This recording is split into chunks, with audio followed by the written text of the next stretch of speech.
like to call the meeting to order. It is now 7:12, and welcome to the meeting of the West Hartford Public Schools Board of Education for Tuesday, October 6th. Tammy, can you please call the roll? Ms. Aronson? Present. Present. Ms. Coleman? Present. Dr. Snyder? Here. Dr. Thomas Morrison? Here. Mr. Woodhouse? Here. Mr. DeVille?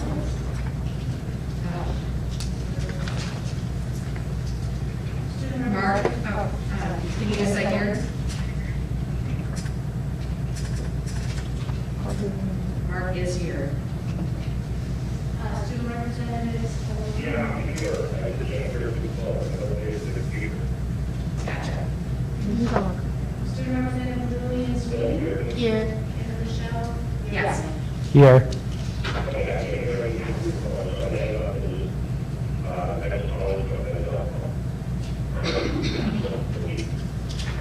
Okay.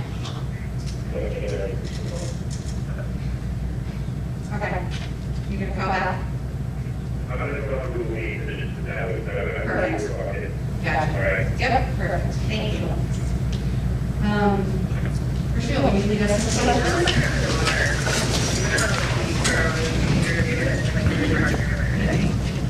I pledge allegiance to the flag of the United States of America and to the republic for which it stands, one nation, under God, indivisible, with liberty and justice for all. We do not have a revision to the agenda order. We will now move to public communications, and before we begin public communications, just a note that each individual will have 3 minutes to speak. I will call you in the order in which you signed up on our new sign-up form, which was available as of Friday. We have a limit of 7 speakers per topic for this part of our meeting. However, if we exceed that amount and you're number 8 or 9 on a topic, you can wait until the end of the meeting where we have a second public comment section. The last piece is to just remind folks that we do not respond to any of the public comments. So if you're somebody who's commenting and looking for answers from us, board members will not respond during the public comment period. You may get your answers during the meeting, however. So I do encourage you to stay on and listen. So our first member of the public who wishes to comment is Jennifer Boyd.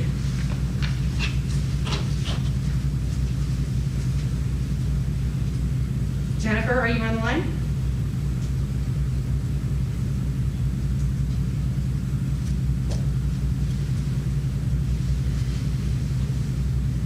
There's a little delay, so.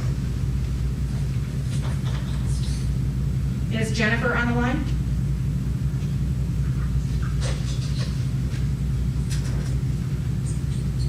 If not, we'll move to David McCullough.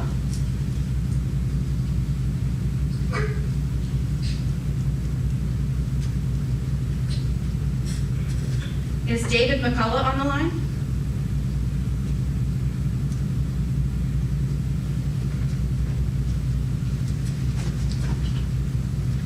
Okay, Christine Stewart.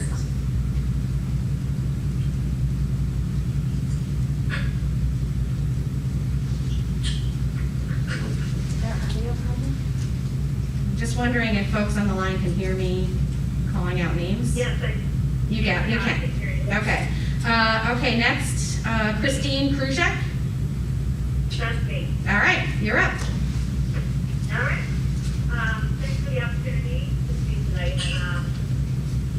My name is Christine Kruzak. I have a senior in fall. I want to start by saying I realize how difficult the past several months have been on teachers and administrators, and I'm confident that all the decisions were thoughtful and with the best interest of everyone involved.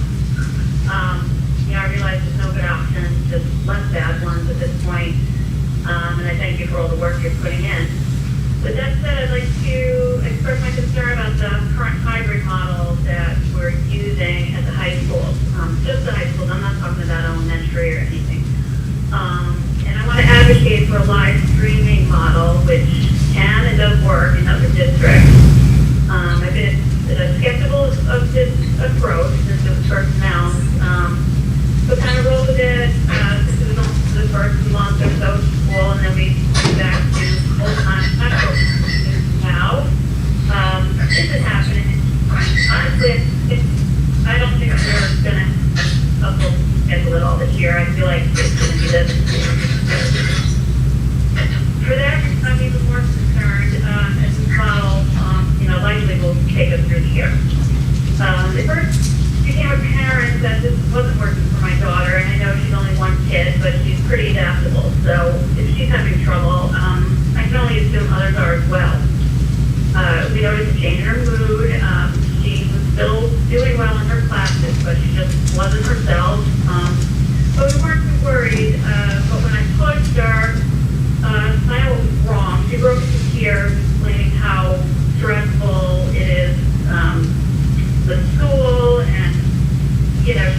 you know, things like she'll have to do an in-person presentation in a class, but because of the block scheduling and the virtual and holidays, it's 2 weeks after she's finished, you know, the assignment before she can actually do the presentation.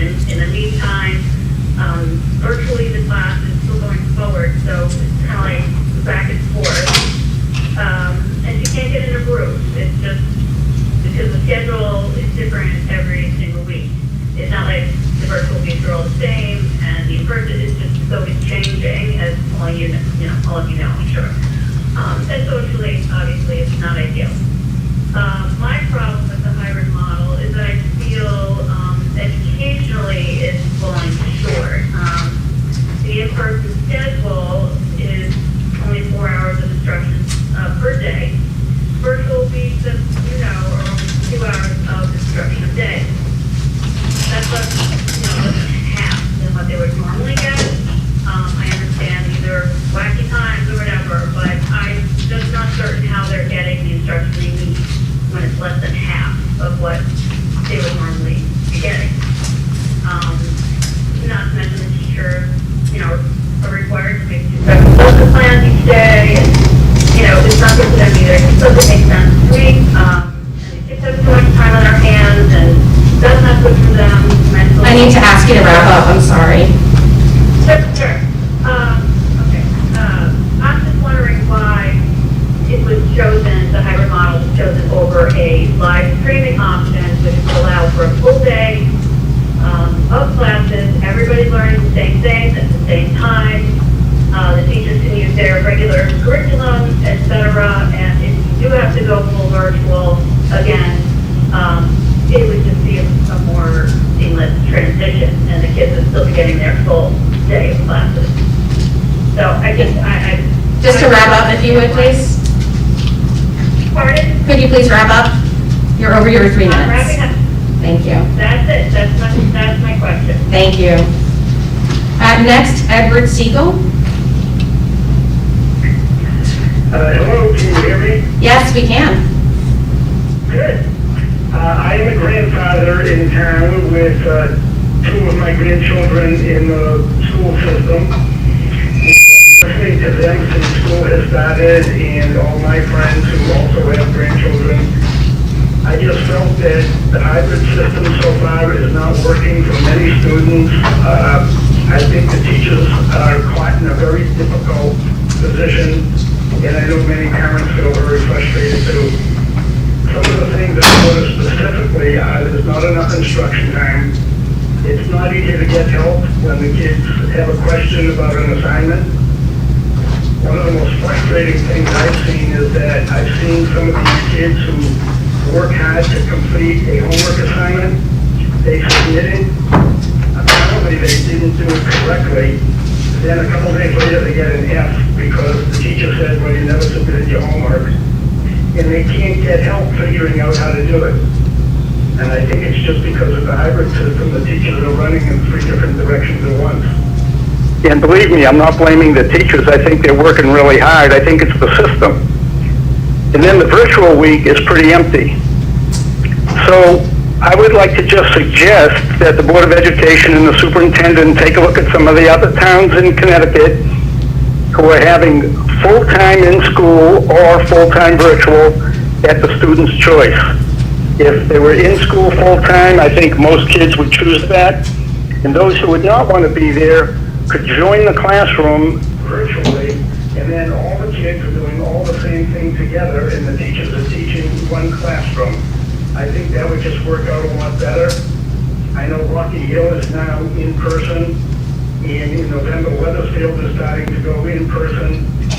And I think our students, our teachers, and our parents would all do a lot better if West Hartford followed that example. Thank you. Thank you. Next, Rebecca Warchuk. Hi, can you hear me? Yes. My name is Rebecca Warchuk, and I am the proud braver parent of a kindergartner and a 2nd grader. My husband and I both teach in a neighboring district and have more than 30 years of educational experience between the both of us. I'm actually not going to talk about the emotional roller coaster of Friday afternoon's email after we put it to 12 days of hybrid as requested, and figured out all those logistics.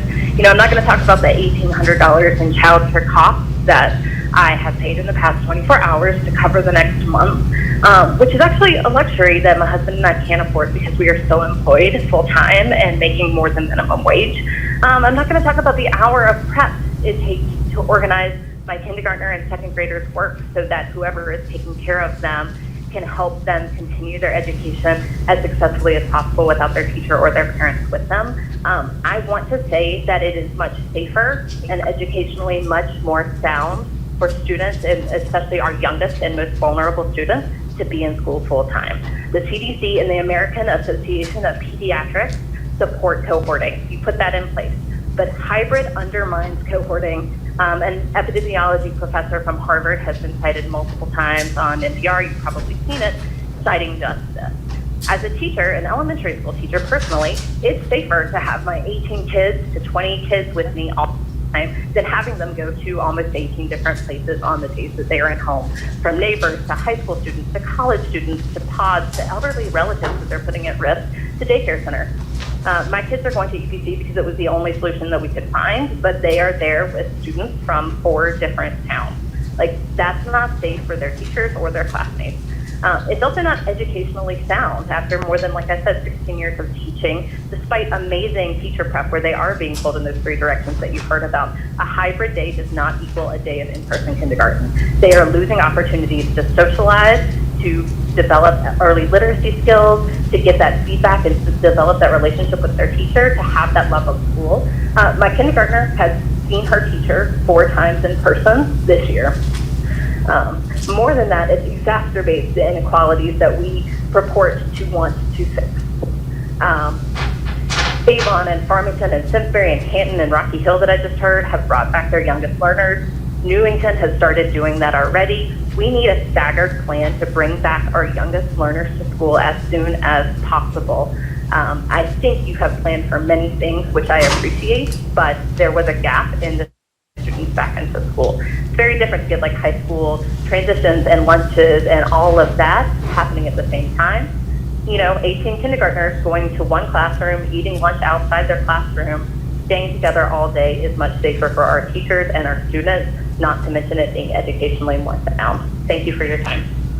Thank you. Next is Sarah Meyer.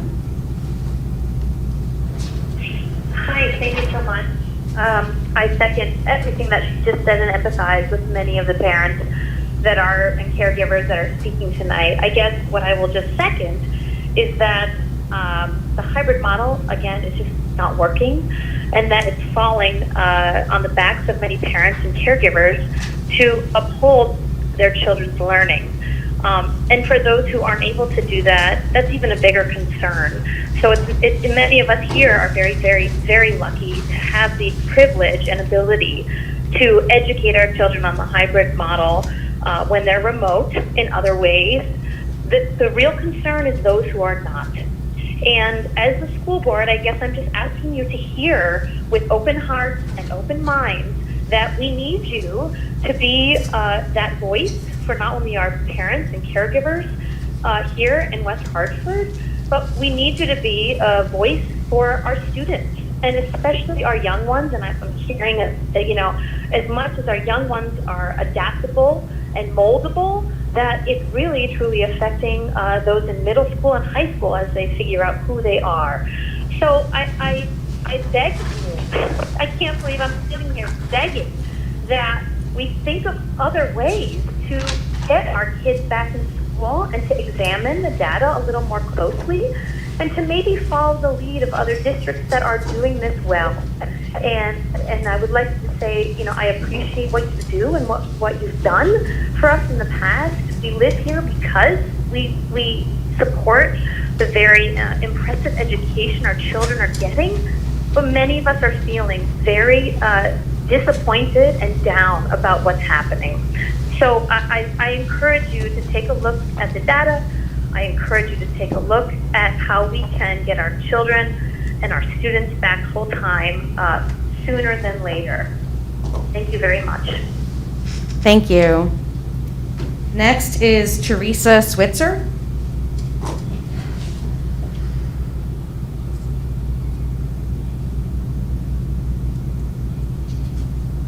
Is Teresa on the line?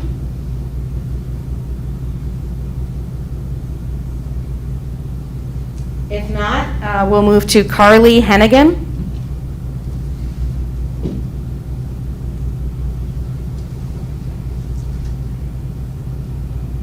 Is Carly on the line?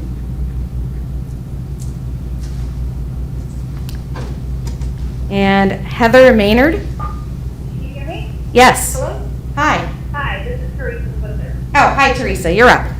Hi, sorry, it took me a minute to unmute. So I appreciate all of the comments and concerns that other parents and grandparents have, and I think that this is a very difficult time. I also want to say that I appreciate the immense hard work that the teachers are having to go through right now to try and educate our kids. I have 2 high school students at Conard, and I'm in a different situation because my kids are older.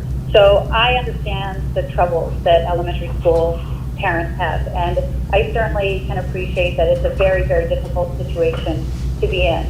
I would like the board to hear and also to understand from the high school perspective that our high school kids are getting 25% of their education on a grid list. That's when the Wi-Fi is working and when it's not going down. 25% education is not sufficient for our kids. I really heard what the past caller said when they said that we have loved West Hartford, the West Hartford school system, for what it has provided in the past. We moved here because of the excellent education that our kids can get in West Hartford. But the plan for this very challenging time during COVID, and having that plan for high school to be 25% education is not sufficient. As a brief example before I close, my son, a senior, he is taking AP Physics. So his last quiz, his class average is a D, 60%. These are super high achieving kids that are going to college next year, that are stressed out and freaking out that their class average is a D for AP Physics. These kids, I guarantee you, would not have a D if they were in school full time. I would like the board to really hear, and also Tom Moore and the other administrators that are listening, that 25% education in our schools and high school, we really need to give our kids more than that. Thank you to the teachers that are trying to make this work, and thank you for your time. Thank you. Is Carly Hennigan on the line? Yeah, I'm here. Can you hear me? Yes. Okay, wonderful. Thank you so much. So first of all, I just want to thank all of West Hartford's teachers, administrators, and really commend all the hard work, time, and attention and effort that you've put into the start of school this year. Like many others, we were extremely disheartened and quite frankly dismayed after the email from last Friday. As a parent to a kindergartner at Aiken and a 6th grader at KP, the last-minute change to a full in-person model, especially for our K-5 students, is quite simply astounding. It's especially puzzling as to why there has been no future plan communicated, and there doesn't seem to be a sense of urgency for getting our youngest learners back in the classroom full time. As an elementary teacher in a fellow neighboring district with over 16 experiences, including an early literacy specialty, I am very sympathetic to the plight that we're all facing as educators and as parents, and I am right there in the arena with my West Hartford educators. However, nearly all the surrounding districts, including where I teach, have returned their K-2 students full-time as early as September 14th, and grades 3 to 5 and 3 to 6 in some cases as of last week.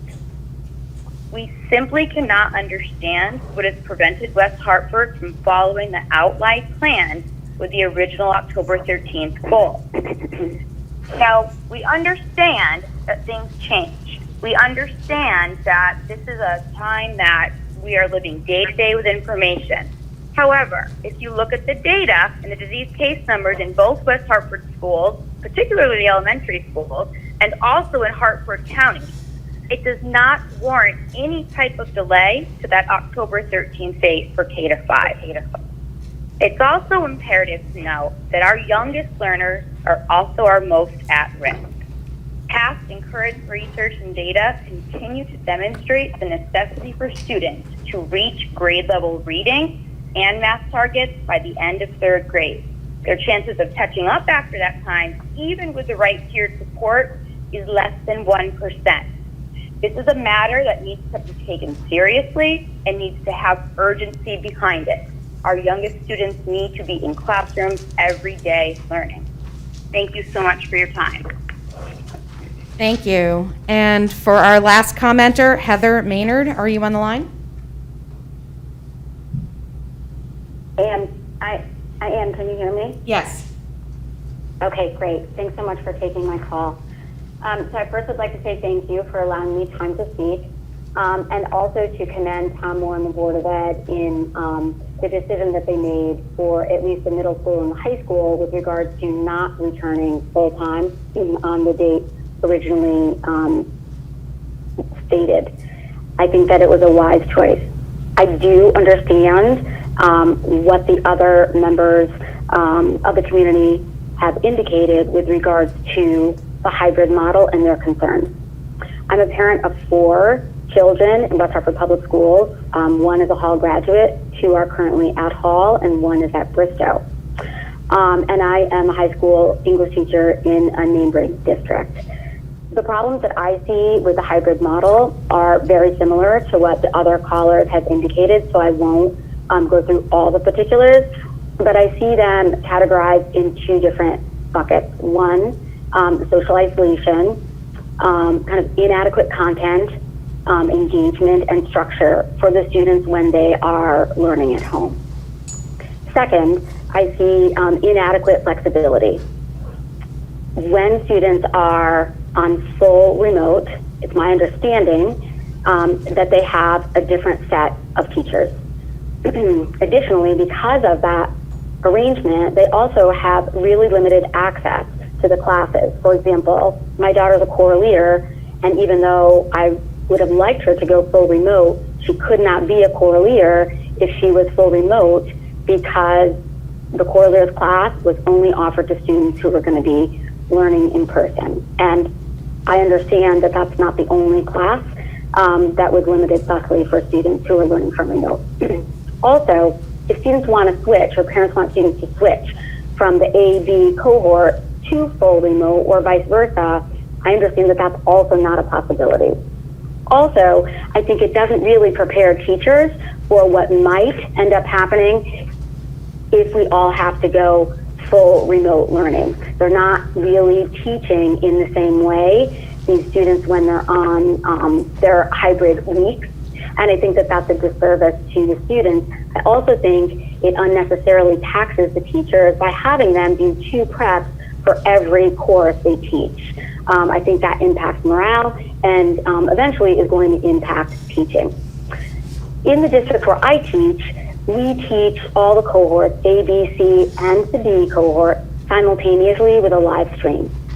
That affords us the ultimate flexibility. It also affords students who are learning at home and in person a highly structured day every single day, regardless of whether they're learning from remote or in person.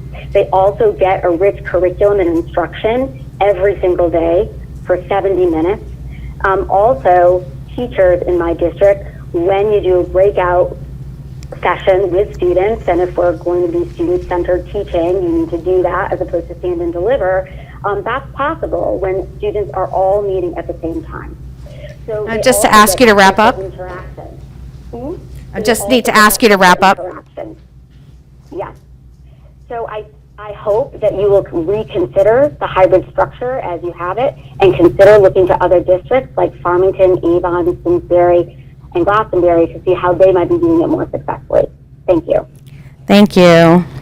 So that is all we have for public comment for the beginning of the meeting. Again, at the end of the meeting, if there are others who wish to comment, we can open public comment back up.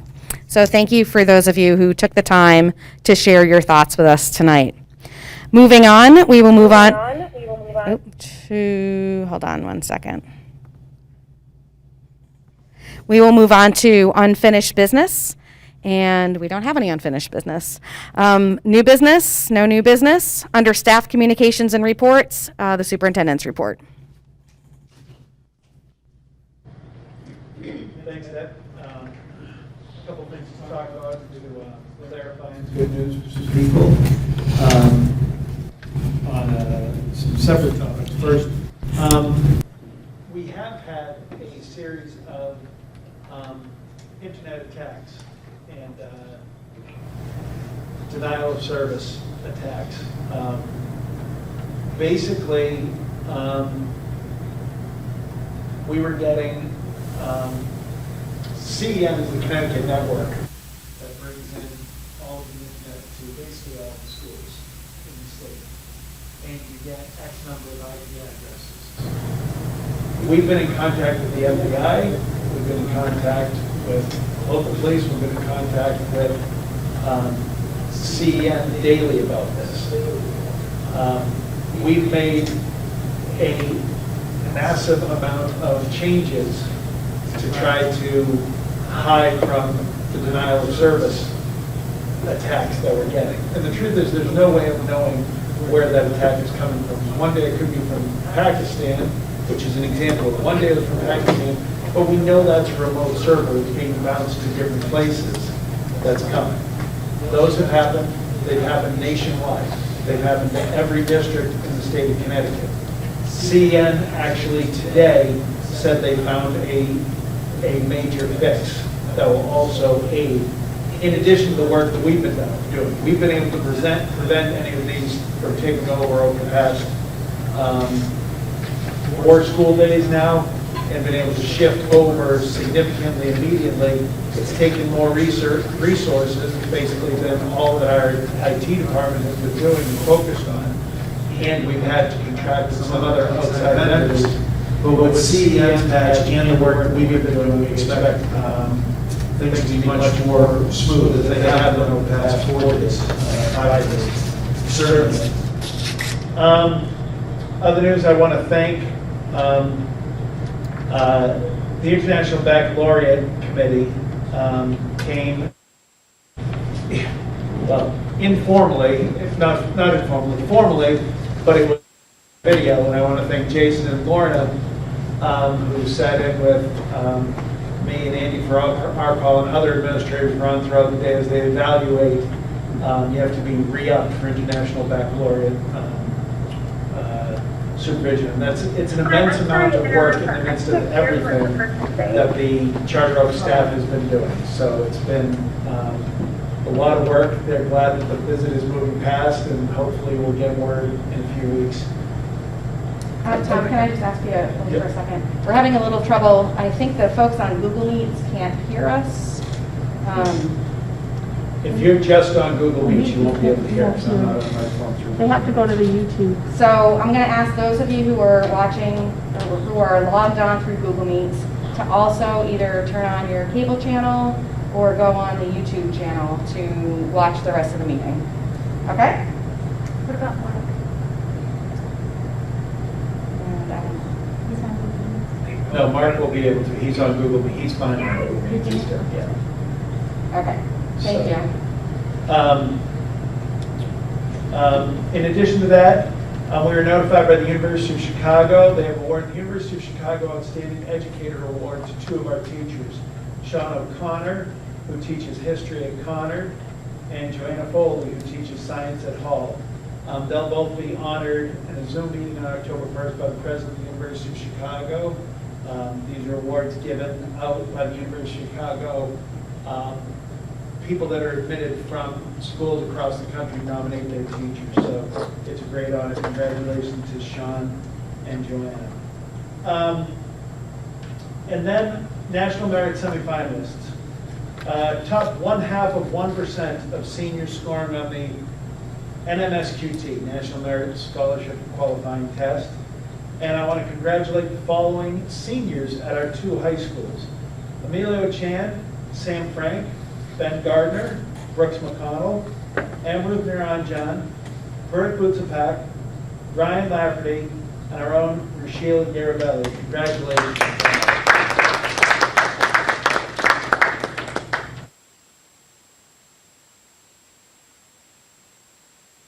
And you're going to cover a lot of things. So rather than us talking during the superintendent's update about announcements and otherwise, that will come up during Paul and Andy's presentation. The one thing I'll say is the reason that we wanted to get that information out last Friday was that people did have lead time. Waiting until this Friday would have been providing 0 lead time, and we knew how things were working, because remember, the statistics we have are not up to date. We're getting up-to-date statistics from the West Hartford Bloomfield Health District in consultation with them.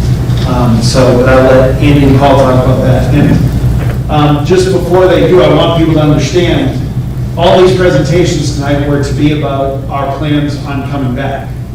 There is nobody in this district that wants to be back more than me.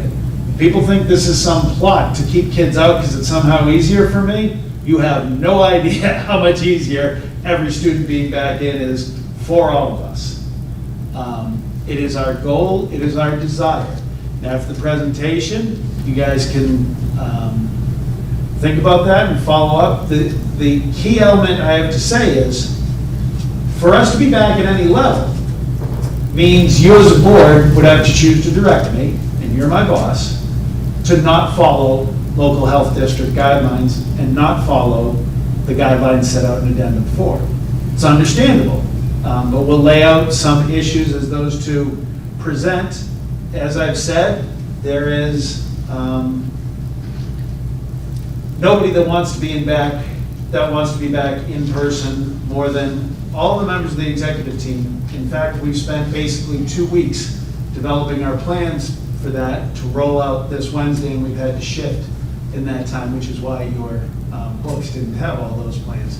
Now, we are still planning to come back full in person at some point once the numbers stabilize and once the local West Hartford Bloomfield Health District says this is the time when you can come back. So more will come from that from Andy and Paul. I just would be remiss if I didn't mention it during this portion. So with that, thanks. Thank you. Moving on to staff reports and board discussions. Item number 1 is our personnel report. And I'll ask Mr. Rick Ledwith to report. Good evening, everyone. Good evening. The personnel report is, you can see, is on page 2 of your board packet. And this is really an addendum of our opening personnel report from a couple of weeks ago.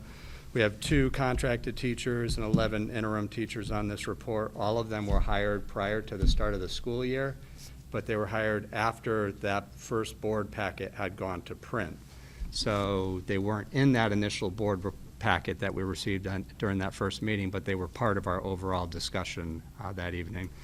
You can also see we have 4 approved leave of absences. These are COVID-related leaves of absences, and our total for the school year right now is 7, which isn't so bad. We thought it would be more. So we have a total of 7 leave of absences that have been approved for the upcoming school year.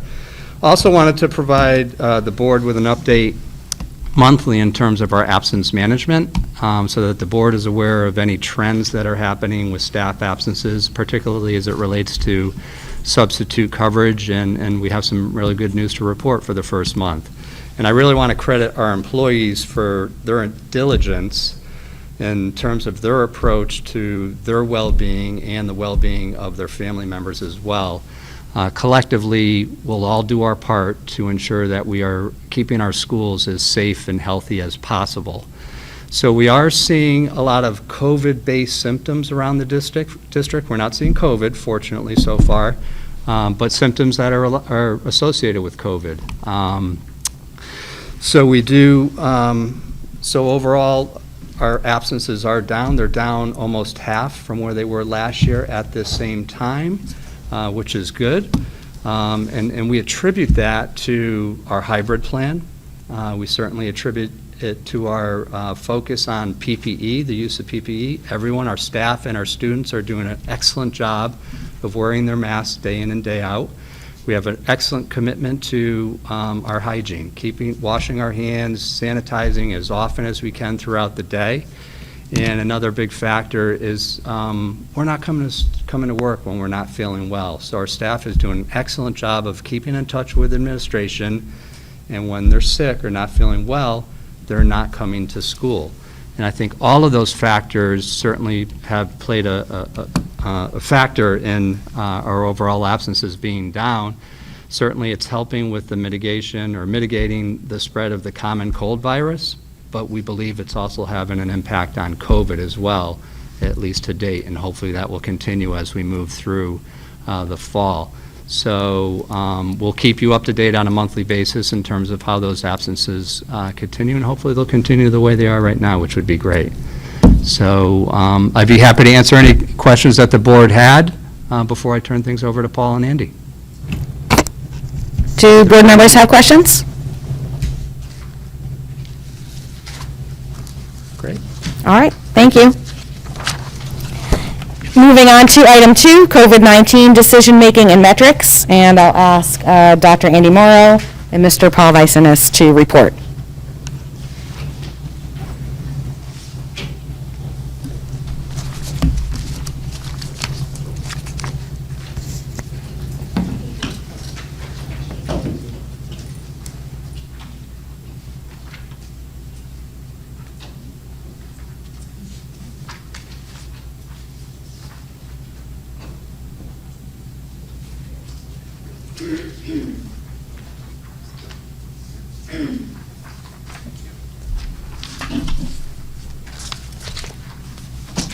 All right, good evening.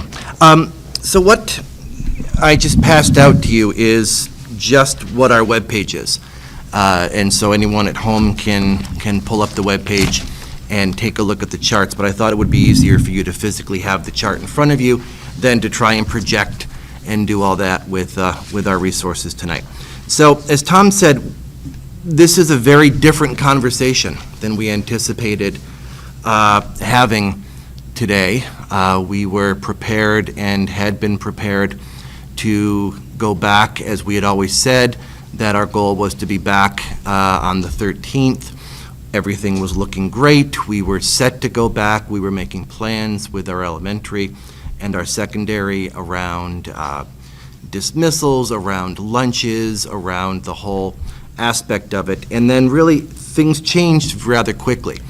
And we had to go ahead and pivot and make the determination that, as Tom said, we needed to pause. It's not a cancellation, but the data that we're seeing, and again, we can argue with a lot, but the data is what it is, and the numbers are what we're getting, and the numbers that we're seeing were frankly something that were completely unexpected, and we needed to have a better understanding of before we go ahead and commit to bringing students back full-time. So I want to talk a little bit about the work that we do in tracking illness in the district and the work that we do in going ahead and putting together the dashboard charts that you have in front of you. So the first chart is something that I know that you've seen, I know that people are familiar with, and it's basically taking a look and tracking the positive confirmed cases that are currently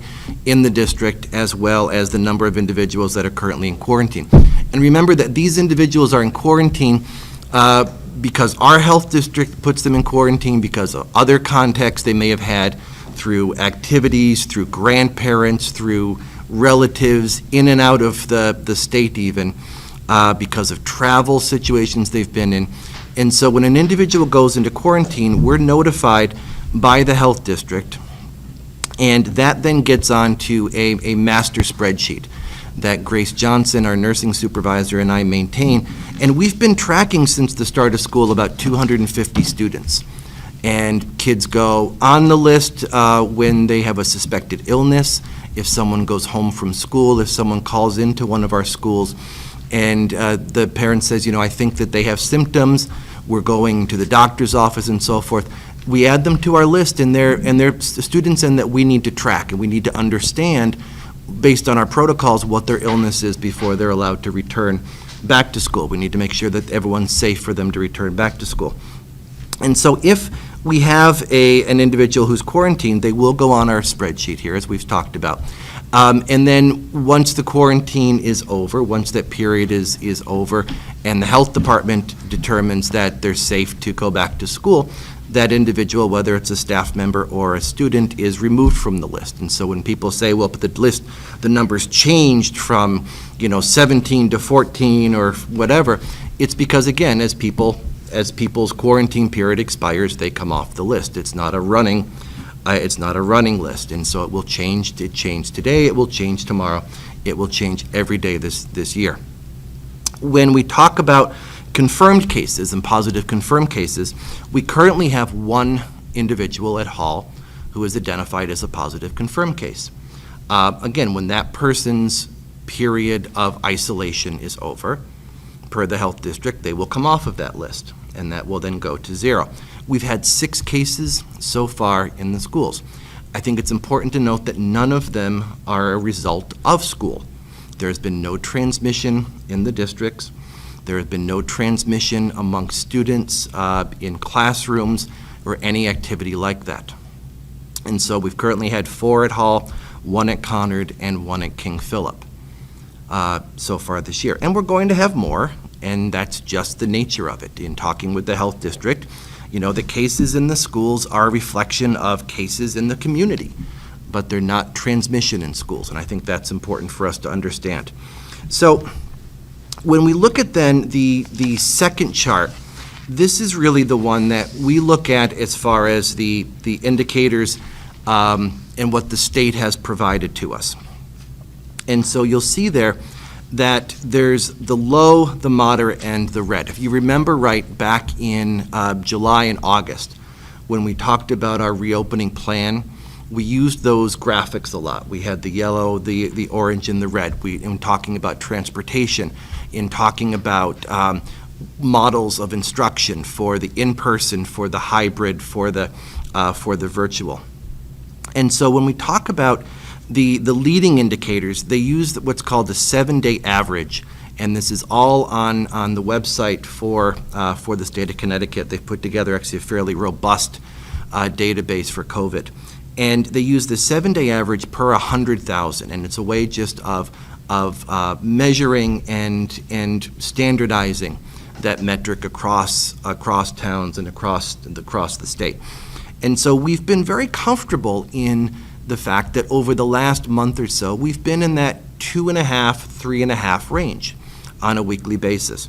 And so if you look at this, you'll see that on September 6th through the 12th, that first week we opened, we were at 3.4. The next week at 4.3. And again, as we were then planning, the expectation is that, okay, well, we're going to be in that range, and that's within the safe. And again, the goal of opening in hybrid was to get everyone used to the procedures in place, to get everyone used to the PPE and the distancing in place, and then to be able to come back full.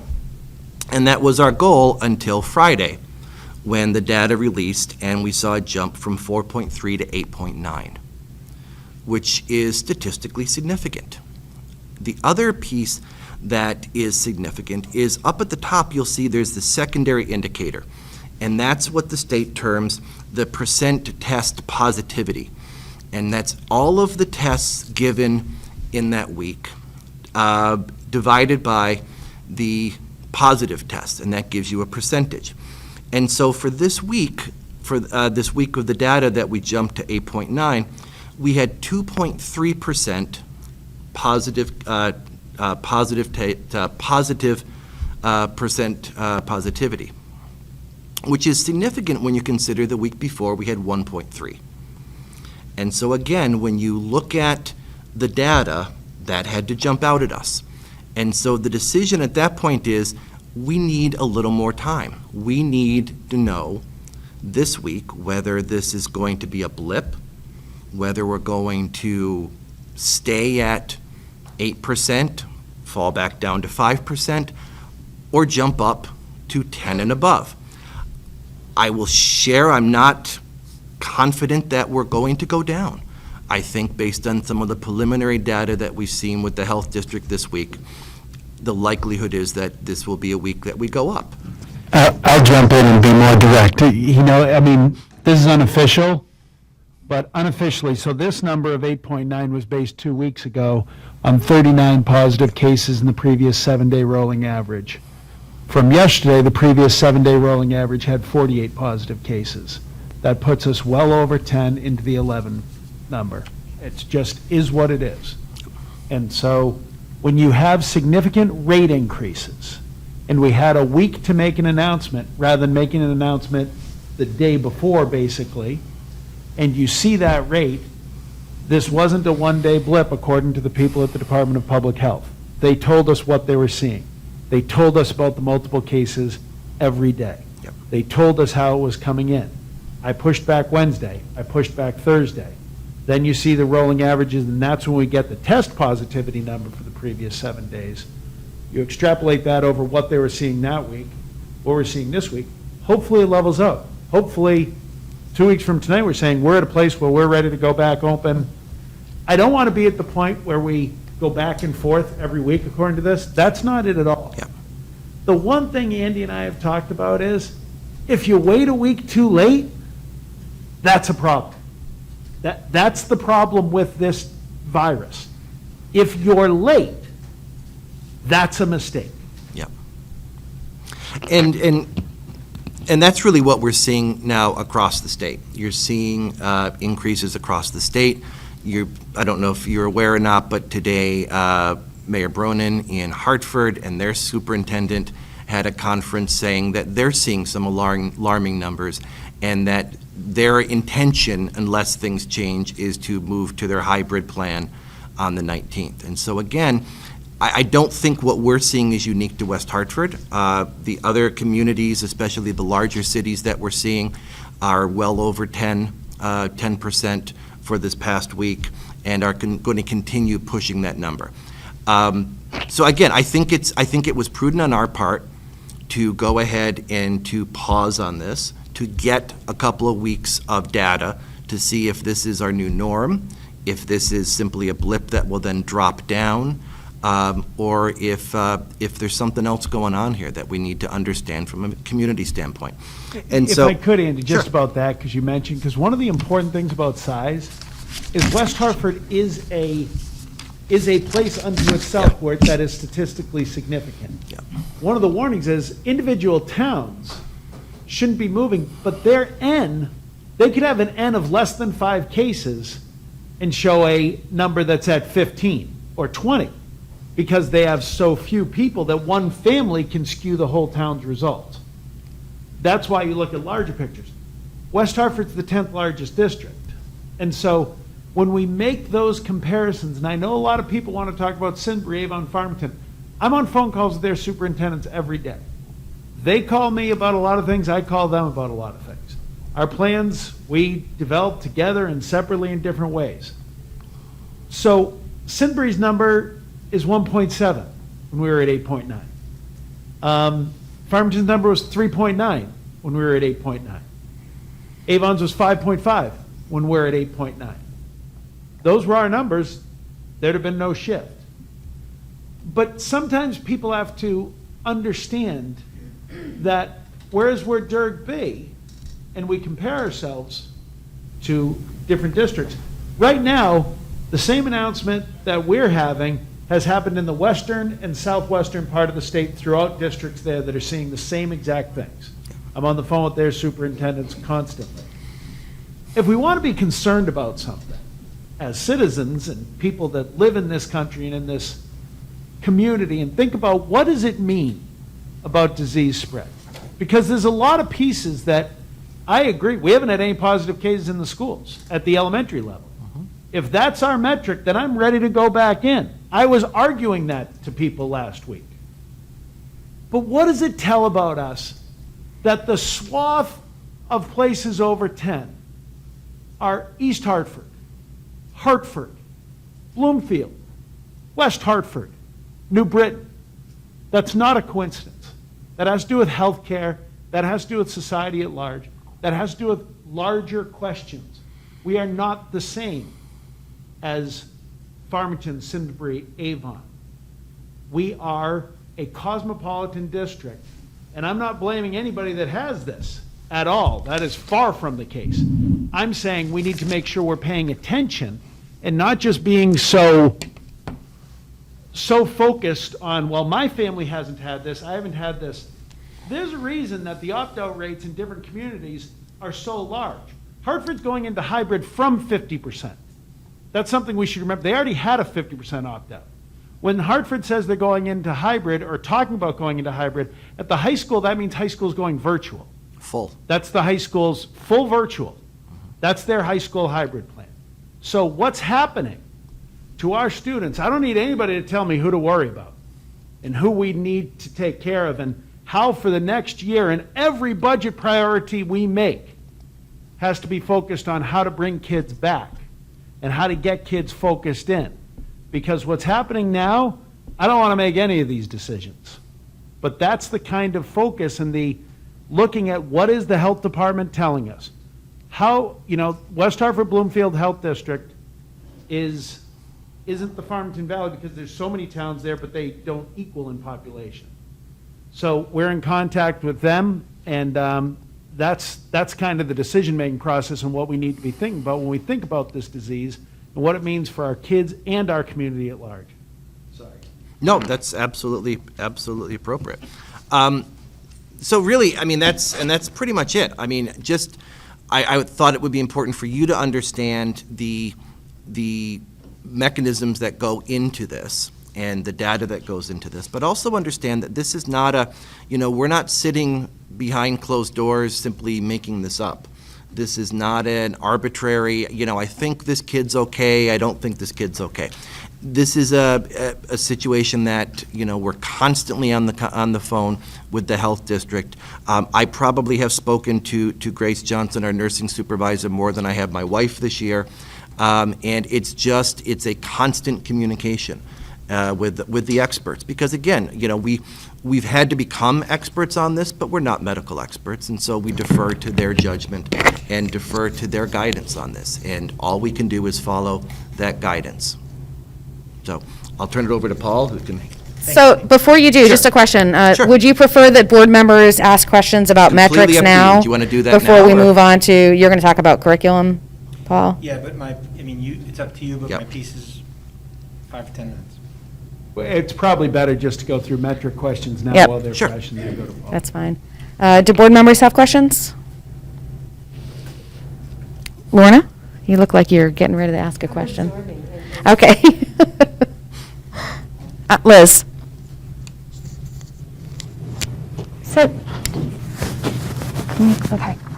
Andy, just to clarify, so you're meeting with the Bloomfield Health District or conversing with them and getting a recommendation of whether we should stay in hybrid or go to full in person. Is that right? That's one of the components, Liz. We certainly, again, we're going by the data that the state has, and then also in consultation, Tom talks daily with them, I talk daily with them, as far as the West Hartford Health District and getting their interpretation and their opinion of that as well. And that seems very reasonable to me, since you aren't a health expert. It seems like something to do. And I was wondering if you could talk about some of the potential consequences of not listening to that recommendation. I don't want to. I don't know that it's appropriate for me to opine on that. I guess the argument I would have is that at the end of the day, we're not health experts. We have to defer to those experts on this, and so I think it's important that we follow the science, that we follow the guidance that the state's been given. And again, no one wants to be and have our kids in school more than we do, more than I do. My daughter's a senior at Conard. I absolutely want her back for her senior year, and I know how important that is to people, and I know how important that is to anyone in kindergarten all the way up through. I think it's important, though, that we realize that this is not a arbitrary decision, nor is this a time that's normal. We're dealing with this information. It is changing on a daily basis, and so all we can do is to follow the guidance that we're given with the hopes that making those decisions and putting in place the guidance and the PPE and everything from the CDC down to the Connecticut Department of Health will allow us to keep our kids safe, will allow us to keep our community and our parents and our teachers safe. That's a huge part, and that's a huge responsibility, and that's all we're trying to do. I'm not going to apologize if at times we defer on the side of caution. I think that's incumbent upon us and what we're supposed to be doing. I don't think this is a time for anyone to be reckless and throwing out, well, we'll see what happens. I think we have to defer to the experts on this. Do you have anything you want to add? I think you hit on a key point, Liz. Now, I'll give you, I don't want to call it strategy because that's not it. I'd rather people call me and complain than call the local health district and complain, because I know that happened to them today. So I was on the phone with them this afternoon, and they've got 7 cases they've got to track, and they've got to contact trace, and they've got people yelling at them about saying that we shouldn't be in school. I understand. I understand people's frustration. I understand people's anger. I'd rather it come here than go to the health district because they're following their protocols that the Department of Public Health has set. Now, could the Department of Public Health change this protocol? They could. If you ask me, if I had my children with these numbers and my children were in elementary school, would I send them into elementary school? I'd send them into full elementary school, and I wouldn't worry about it particularly because I've tracked the numbers across the country in elementary. I've seen what's happened in the state, and I believe in our mask wear. Mm-hmm. I also believe that our mitigation steps are what's keeping us from having an explosion. The fact that we've only had 6 cases in our schools, I've got to tell you, I'm stunned. We're the only district around that I can find that hasn't had significant staff cases. I mean, we invested in plexiglass for every teacher's desk. The mitigation strategy of the hybrid plan is one of the key mitigation strategies because it's the only way we can keep kids 6 feet apart. That's it. Once we go outside of hybrid, and again, that's okay as long as our other mitigation strategies are strong enough, which I would have been telling you tonight why it's okay to be less than 6 feet apart in schools, because our other mitigation strategies, particularly masking, are strong enough. Our fresh air strategies.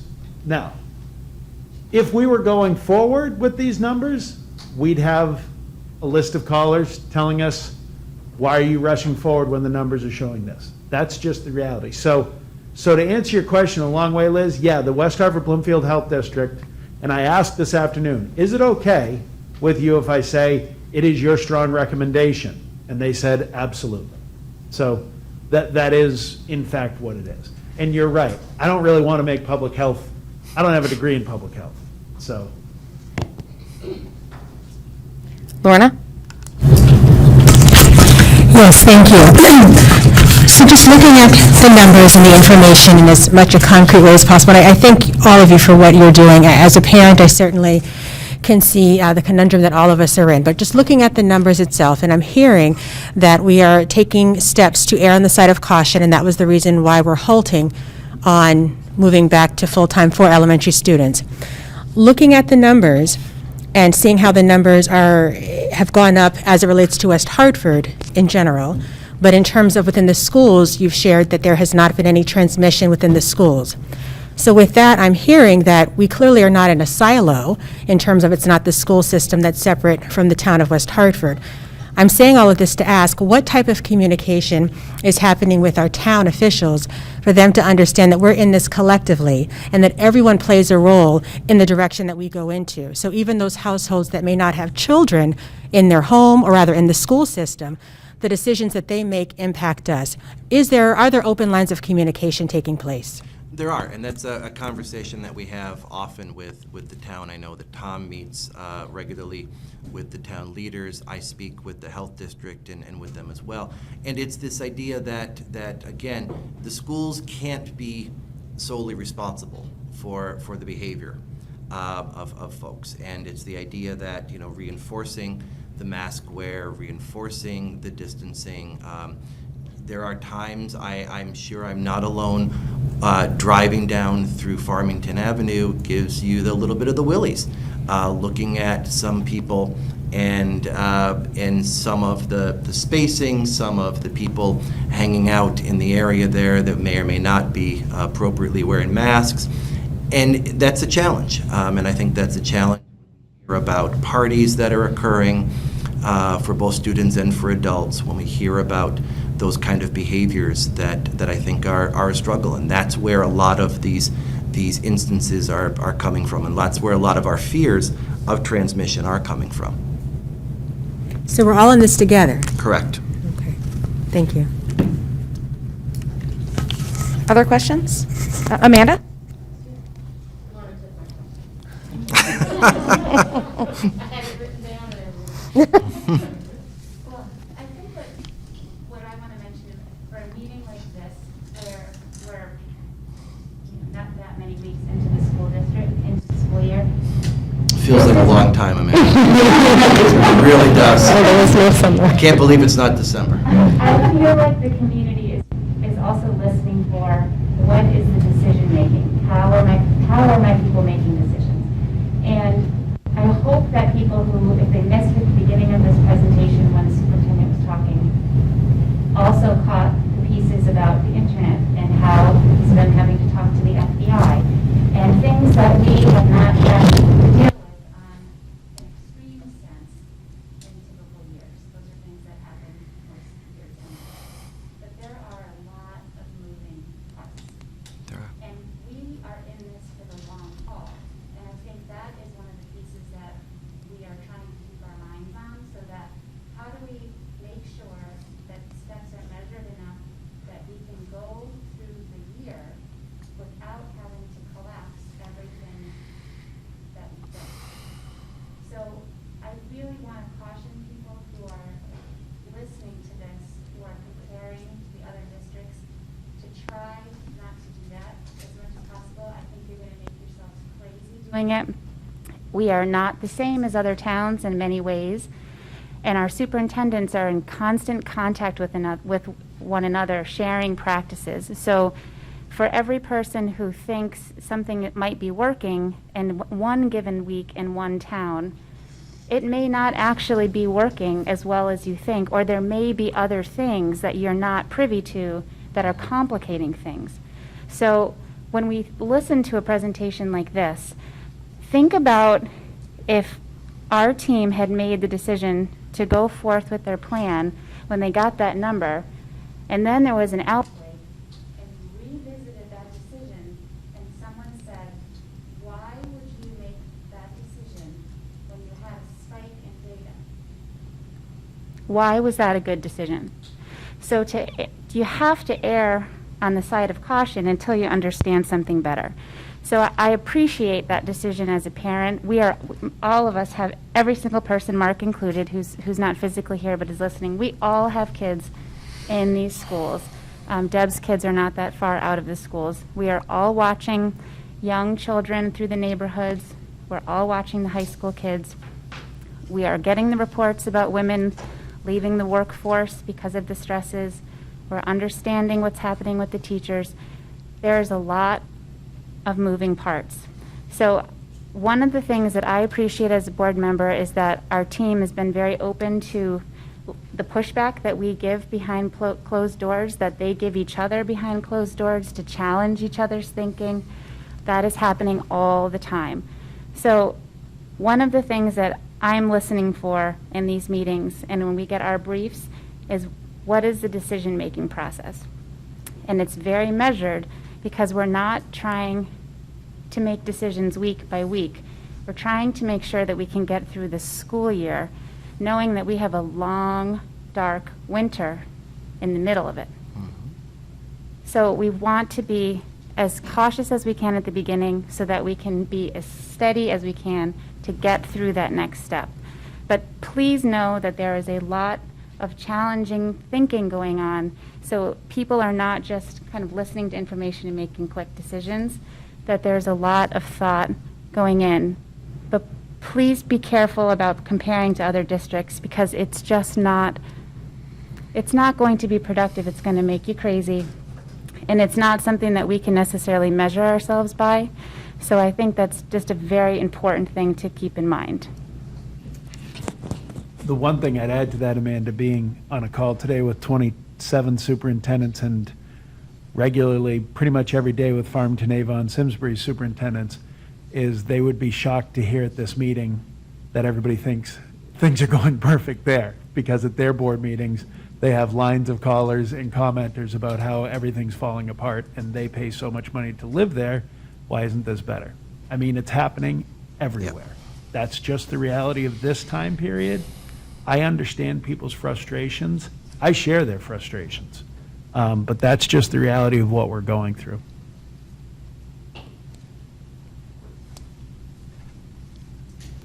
Any other questions? All right, we'll turn it over to Paul. Thank you. Very much. Good evening. I plan to talk about the instructional model a little bit, and it suffices to say that the news of our postponing our reopening was at the very least extremely disappointing. Tom and Andy both came in together to see me, to deliver that news early on the morning that it was announced, and when I saw them both together, I knew I was not going to be happy with the news. And I could tell from the public comment, and I can tell you from my communication with teachers in this district, with families in this district, my communication with the union, that disappointment is shared. It's shared across the board. We all recognize that. We all want essentially for the conditions to be better than they are. And we are doing our best with safety at the forefront of that. And my charge is to make instruction as best as possible. So I heard a lot of things in the public comment, and I could, talk about some of the misunderstandings that are apparently out there with our plan. I could spend a lot of time talking about, the question over, is it really 2 preps for teachers, or let me take 10 minutes to correct that misconception. I could spend a lot of time talking about some of the fuzzy math as the percentage of instructional time that's there or not there, based on an understanding of what's supposed to be happening, what the students should be seeing in their Google Classroom. I could sit here and talk about models of teachers that are very effective in the hybrid, Google Classrooms that I'm shared on, and demonstrate how it does work. But I would probably be wasting a lot of airtime, because at the end of the day, the plain reality is that people are disappointed. It's not as effective as we want it to be in certain areas, and it doesn't have a lot to do with, the one thing in my mind that remains, the positive of our model from my conversations with those other districts that were all named. And just for the public record, I have a weekly call. It's not a daily call, but it's a weekly call with area assistant superintendents where we simply talk about our instructional model, what's working, what's not, and how come. And our model is the only model really that's out there that's guaranteeing that direct instructional time to our students who are at home. And that part, other districts, in different ways, some districts are finding ways to adopt. In fact, I'm aware of a model in another district where they were streaming into the elementary, and they are abandoning it as of this month, because they're finding that the younger students can't, the streaming in is simply not effective. And they are instead adopting an early release model like we have, so that they can provide that direct instruction to students. So just, to the point of, don't just compare it. Because when we say hybrid, our hybrid is different from other people's hybrid. When we say remote, our remote is different from other people's remote. what really comes down to, and I think one of the callers got onto this point, do we all have, and can I guarantee, which I can tell you I cannot guarantee, a fairly rigid and consistent structure that exists during the day when that student is home and able to therefore access the things that the teachers are posting that we would expect would be happening outside of those limited opportunities that we're able to provide for that direct instruction. We can't provide that direct instruction to students at home in their off week until the afternoon, until the other students have been dismissed. So, without consistent routines for every kid, students are going to have different experiences based on what parents are able to provide. And there is obviously parents, caregivers, there is then a burden that's placed on them during their daily supervision to make sure, okay, are you doing your independent reading from 8:30 until 9 o'clock? Are you taking a physical activity break from 9 o'clock until 9:15? Are you getting on and practicing your mathematics facts from 9:15 until 9:45? And so on. So without that well-established routine and a guarantee that's happening in a consistent way, I understand that that is then impacting the direct instruction that we are able to provide and potentially minimizing it. So we are looking at, when I got the word, simply we're not going to be able to go back in, then the charge was simply, how do we make the structures that we have better? What are some of the lessons that we are learning from the other districts that we can adopt and that we can amend into our plan? And so I'm going to pick up on just one, and I don't want to overpromise anything because while we're pretty set on I think some of our improvements, we do have some work to do and some additional communication to share out. But I've had some preliminary conversations with our union. I've had some preliminary conversations with some members of our leadership team and some preliminary conversations with focus groups of teachers, but not wide conversations. And they speak to the concept of how can streaming be brought in? How do you make streaming effective? Because I have heard of plenty of districts that are just streaming. And I've talked to parents. Some parents will tell me in their household that works for their kids when they live in other districts. And I've talked to other parents and kids that have told me, boy, that doesn't work at all, for all of the reasons that I feared it wouldn't. And the big piece to that is the structure. So the one real lesson and the one real takeaway that we've heard from other districts that would actually be a benefit to our plan and make it above some of others is the instructional model where you stream in for a portion of the lesson. That is essentially generally going to be, whether it's a teacher demonstration, a mini lesson. It's probably a little bit more teacher centric, although it doesn't. I'm never going to use the word lecture. It's just the teacher's going to be the more front end of the show, and there's not as much of an importance that every single student is engaging, because where districts are struggling and failing with streaming in, it's balancing student engagement between the classroom and the at-home learner, which is why that model is problematic. So if you're able to structure a lesson that has a mini lesson with the teacher up front, somewhere in the neighborhood of 20 to 30 minutes, and then the teacher is able to turn their attention to one set of learners, that could be your in-school learners, for example. And so after that 30 minutes, the at-home learners are provided with independent practice. They go and they work on whatever that learning was. And then I kind of do my back and forth, and I get my question and my answer, and I get that richer, deeper student engagement and student-centered learning with the students that are present in front of me. And then I replicate that in the afternoon with the students who are at home. It provides the opportunity to have a dramatic increase in the instructional contact time for our learners who are at home, no change to the instructional contact time for our learners who are in school. It provides some ease of planning. Teachers were never expected to plan two separate lessons, but they were expected to have more of a flipped classroom. Now in this regard, I can keep everyone on pace at the same pace, and the lessons probably a little bit more to what I'm accustomed to. I don't have to, it's not a bridge too far for me if I don't have a lot of experience in that flipped classroom environment. And it really provides more or less a seamless kind of a transition from my week on and my week off, because I'm participating in something, a whole group, and then I'm getting a small group instructional time. And the only real difference at that point is my small group instructional time is either live or potentially through video conference. It provides more than anything else, potentially the structure for the big block of the morning that the students may be lacking in terms of at 7:30, I've got somewhere to be. I need to be exactly here working on exactly this. At 8 o'clock, I've got somewhere to be. I've got to be exactly here working on this next piece. And then in the afternoon, I've got still that same place to be and working on it. So that is one of the changes that we are looking at. We're talking right now. We're pretty confident in that model. We want to run it through and understand how it fits best.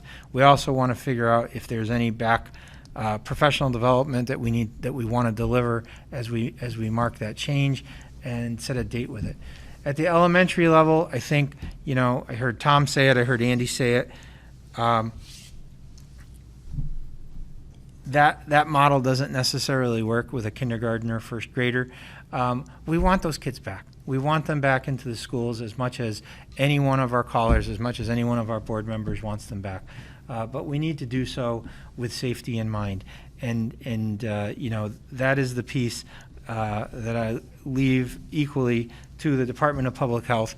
But I'll tell you, as a math teacher for many years, when I saw the graphics and I heard the numbers and I heard that it wasn't just this, it was the positivity rate, as Andy very capably explained, as well as the number of cases per 100,000 and the dramatic increase from what it had been only a week ago.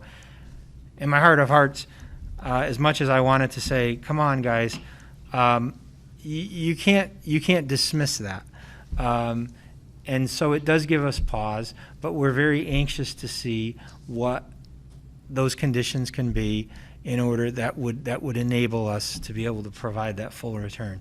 And upon that full return, I mean, we're well planned for it at this point. We were ready to go for our full return next week. It elongates the school day. As Andy mentioned briefly, we have those plans in place for, essentially, from an instructional point of view, there aren't a lot of things that we needed to do other than work out some logistics with scheduling to have the students back in full. It's really more so attending to some of the logistics and attending to some of the safety stuff because it does create an increased footprint at parent drop-off, right? So we're just trying to be mindful, how do we accomplish that without students congregating? It does create an increased footprint with our meal plan that would still happen within the schools at the elementary level. And so we just, are doing good walkthroughs of our building to make sure that we have the appropriate space. And as you have a full class of kids, if that one particular room can't accommodate all of them, then we've got an alternate space for that teacher to bring. That might be the teacher that's sending their students or a portion of their students to the cafeteria or to an alternate space in the room, a room next door that's not utilized, that's larger, and can accommodate them for that purpose. And those are the pieces that we had been working on, that we have drafts for on paper, and they're not overly complicated, they're not overly sexy, they're just plans. And beyond that, our teachers, they are doing incredible work to do the very, very best with instruction, and they'll continue to do so upon our students' return. So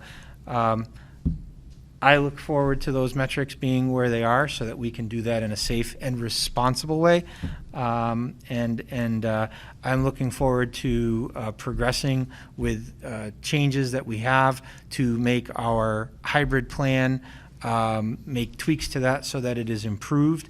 The main piece of that, change, that big change that I kind of described, the only real structural change that would require us to look at is pretty much the schedule at the middle school, so that we can enable slightly, potentially slightly longer periods of small group instructional pieces in the afternoon. Those pieces are a little bit short right now at the middle school in comparison to, say, the high school. And that would be really the only big structural change that we're talking about, the only big decision point that we're discussing as an exec team to make sure that it works and doesn't have a negative impact anywhere else. So that is my report. Questions from board members? Jason?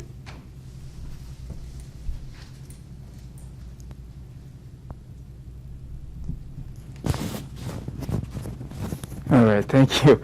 So I wanted to ask about the streaming capability, because we're also learning about the internet security and the capacity, and I'm wondering if in your thinking about those kinds of instructional designs, do you run into potentially more disruption because of these kinds of attacks? Sure, thank you for asking, and I like the way you asked that. There's internet security and there's internet capacity, and so that's the immediate assumption that we hear from a lot of our teachers, that we have an internet capacity issue. And I just want to stress, the capacity of our internet is in no way, shape, or form related to our outages. Has nothing to do with the number of devices or the number of video streams or any of that. We actually have ample capacity. It was an internet security, and not a unfortunately not something that was necessarily in our own control, because it is the CEN, the Connecticut Educator Network, which is a internet subscription service that most public school districts, almost every public school district, subscribes to. They were under attack with these denial of service attacks, which is a fairly common thing. I think we saw something on the news in Waterbury, and as Tom described, there are a number of things that we were able to do this last week, and as far as I'm aware, and I think Tom and Andy probably have more up-to-date information on this, but I think we kind of thwarted it. I think we figured out some different things that we can do with our different pieces in combination with the patch that the CEN had, to where those disruptions were arrested this week. We were I personally was under the impression that it had died off after the first week or two, and some of that was an internal communication. We didn't have enough internal communication if it was still happening. That needs to be an immediate call from our school directly to our IT department, because we can make on the moment changes to a security protocol that should take care of that. But it's sort of we need to know right away, as opposed to, hey, that happened 2 hours ago and knocked us off. So we do feel like at this time, between that and then our contracting with outside security agencies and different pieces that they're able to do with it, that we're going to be in the best possible shape that we can be in, and I think that we've turned the corner on that. And I know that's frustrating. I know that would be frustrating for me as a teacher if I'm trying to be in the middle of my lesson and the internet's going out, and it was going out at the same time each time because it was a programmed denial of service attack. But as far as everything's been reported, that's you're correct. Yep. Hopefully in the rearview mirror. Yep. I had another question. Is that okay? Let's go to Liz, and we'll do some other board members and then come back. Yes, I was wondering, are you envisioning implementing this all at one time, or starting at one level first and phasing it in? Great question. So kind of two-pronged. I assume you're talking about potentially the streaming? Right, yeah. Okay. I would say that we might try to do some of the streaming. If we do it at one level, we might look at a set of core classes and see how we want to expand it. But beyond just making certain that we can provide those resources all at once, there's there's very little that would prohibit us from doing it fairly quickly across our secondary schools.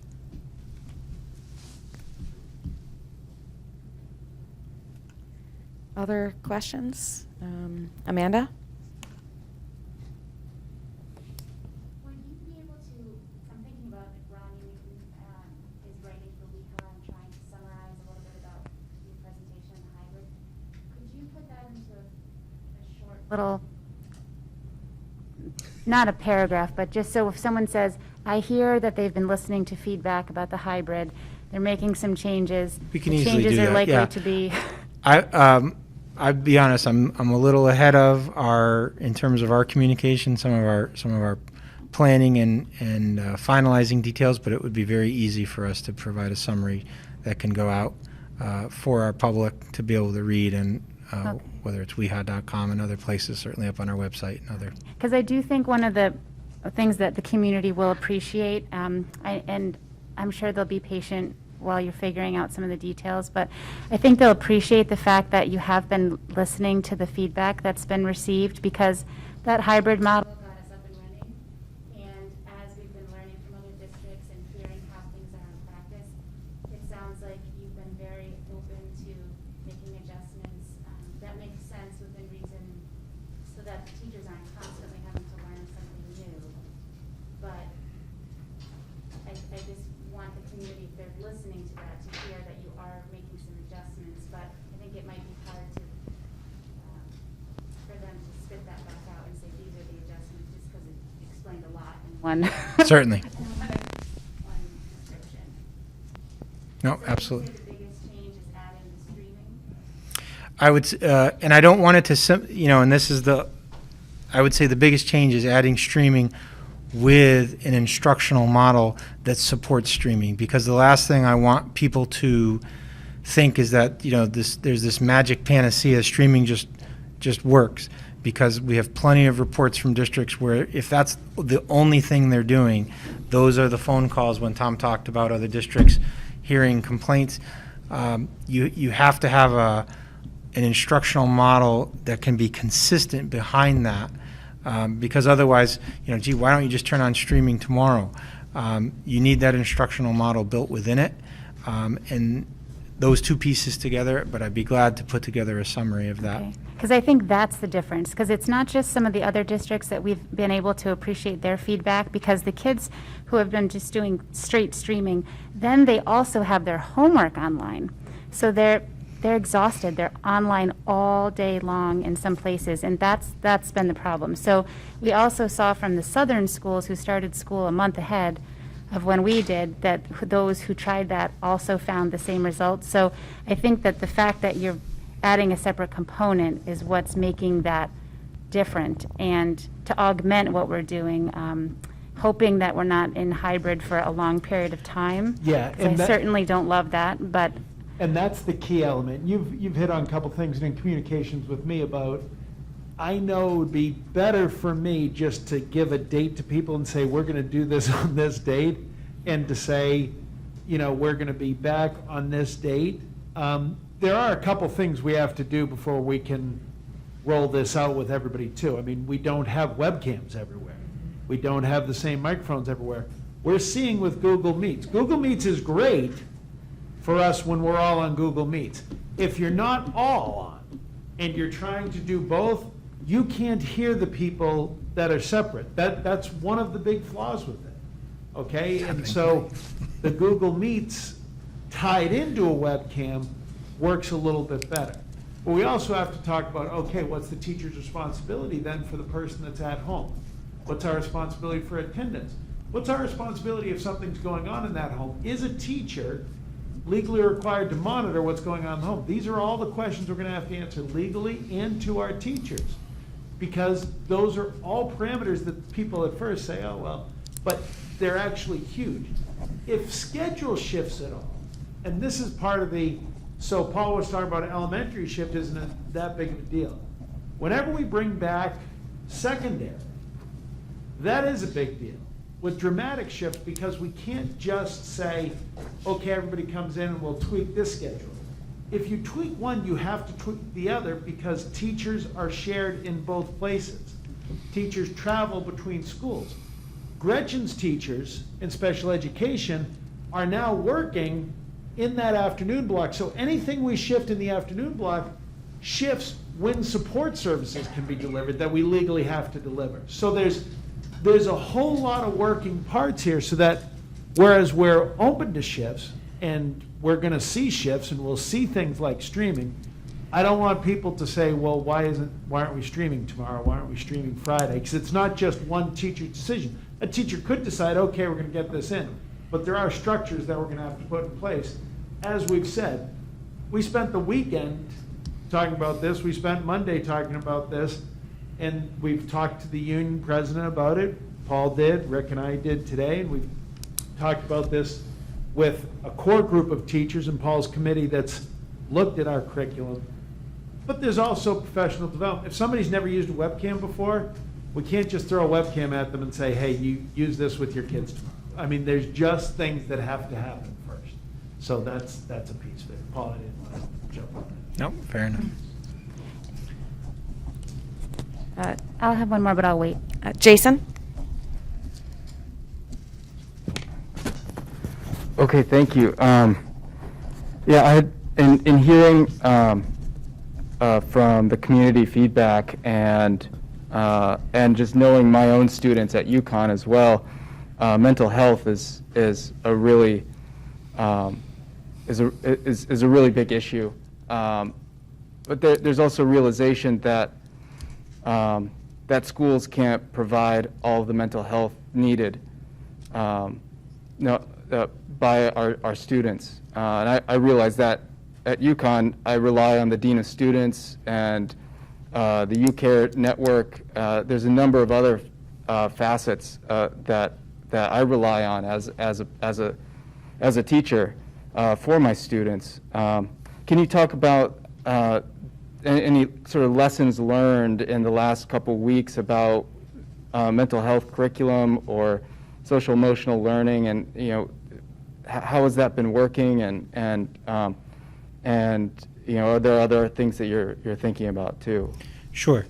A couple of different things. I mean, the first thought as you were talking goes back to one of the caller's comments that really made it very real, painting a picture of a student that is currently working through the hybrid, middle school student or high school, I don't remember, but I'm picturing that adolescence, and I'm picturing sort of everything that we know about school, relationships, and sort of this situation where not only are you potentially kind of more socially isolated from your friends, you're back to school, you're in a week, you're out a week.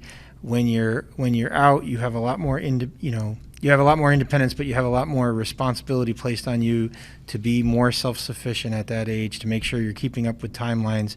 You sort of have lost some of those structures. So it's a very real thing.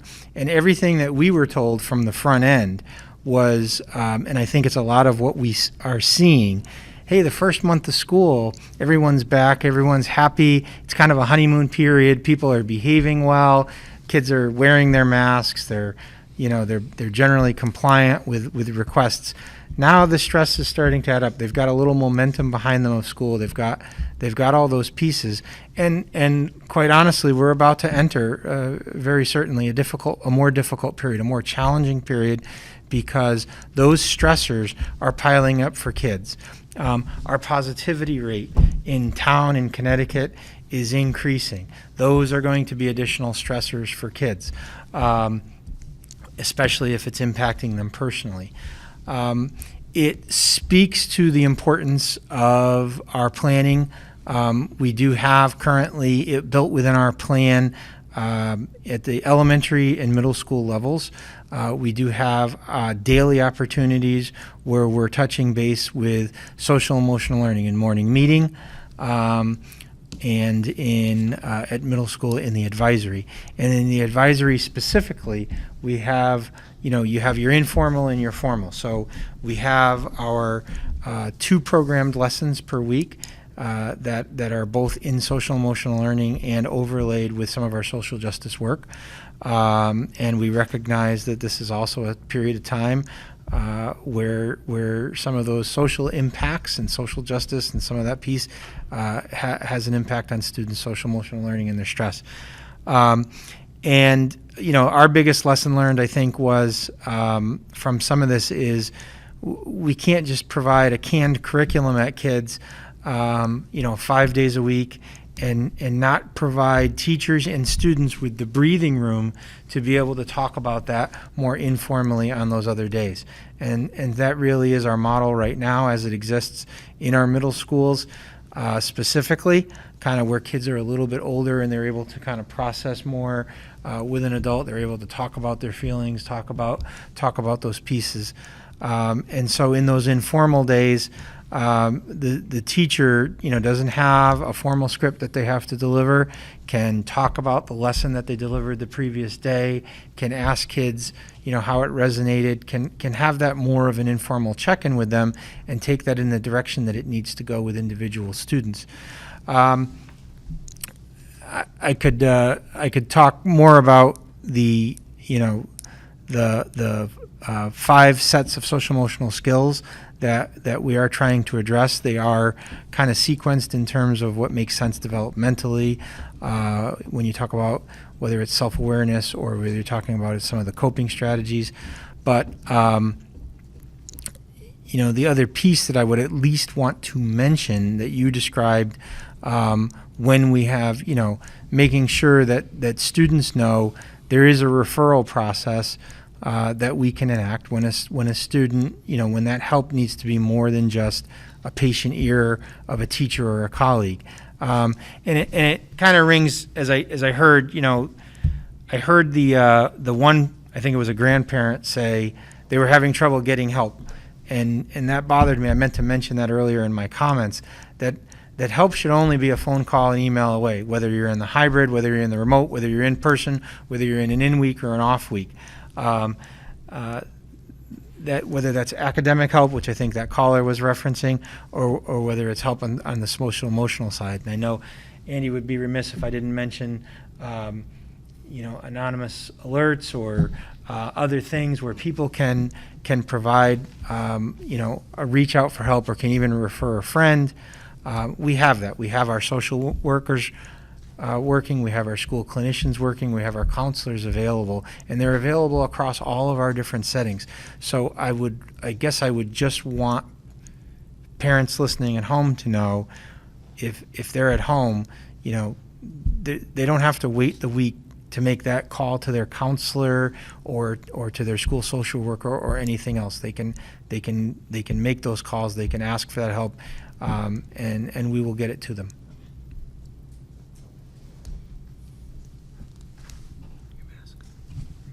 Oh, I'm wearing this cool separator that Gretchen got me. Yeah, those are cool. Amanda, you had a second question?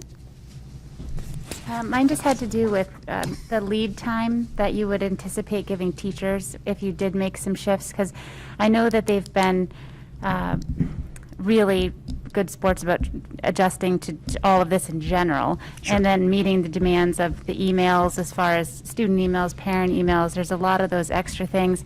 So if we were to add something different, whether it's getting our little ones back in first in person and then going up by grade, or adding streaming, how much lead time will the teachers have to know what to expect and how to shift their own planning? Yeah.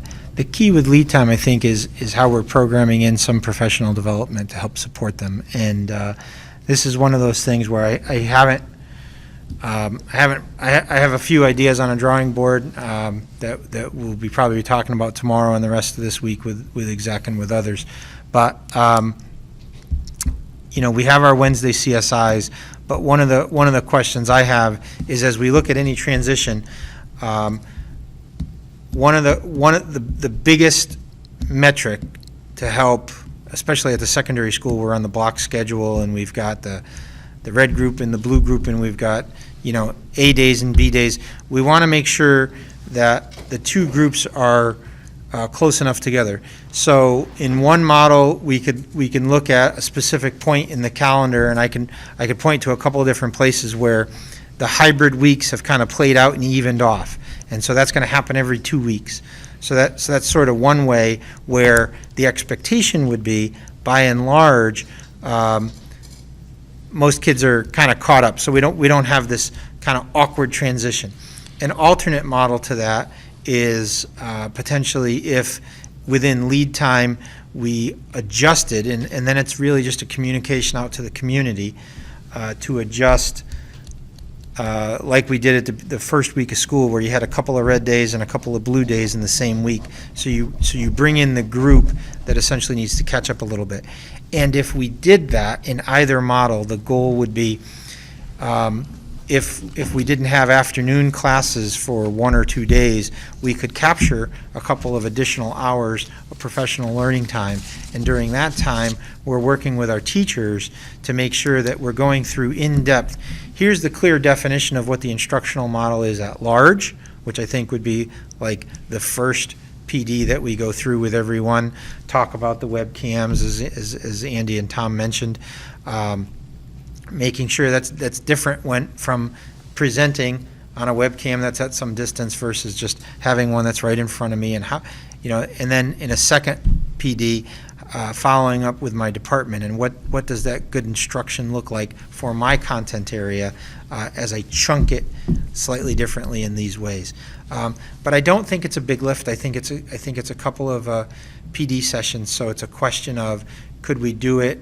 If we're relying on our Wednesdays, well, those, that only gives me 2 hours once per week, versus if I happen to be able to find some time by adjusting the red-blue group days and steal an afternoon session here or there. So that would be, essentially what informs the timeline decision.